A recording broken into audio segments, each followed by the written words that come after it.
Samantala mga kapuso, linamnam ng white chicken inasal, ating lasapin sa report. Ang simpleng chicken inasal bibigyan ng kakaibang twist ng isang resto owner na si Herb Erwin Flores mula San Juan, La Union. Ang white chicken inasal na talaga namang not your ordinary chicken inasal. Halina't ating tikman at makurious sa lasa ng white chicken inasal. Ang pagkakaiba ng white inasal namin sa ordinary inasal is yung color. Yung taste niya is more on dun nga sa herbs and spices na ginagamit namin. Ihanda ang mga pampalasa tulad ng suka, bawang, luya at kalamansi. Maging ang special marinade. Ihanda rin ang manok.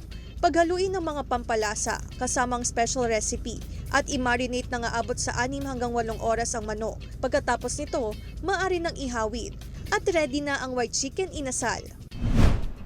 Sa unang tikim po is more on sweetness siya, tapos meron po siyang sumusunod na may pagkaasim. Tapos tama lang po yung marinade, hindi po siya very dry and hindi po siya very typical na nakikita kong inasal po anyway.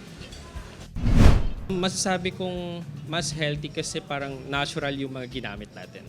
Yun, na ingredients. Hindi natin siya ibababad ng mas matagal. Kasi mag-iiba yung texture. Kasi ang alam natin is pag binabad natin siya ng matagal like in 24 hours or ilang days is mas nanonood yung lasa. Kasama si Daryl Peralta, Claire Lacanilaw, 1 North Central Luzon.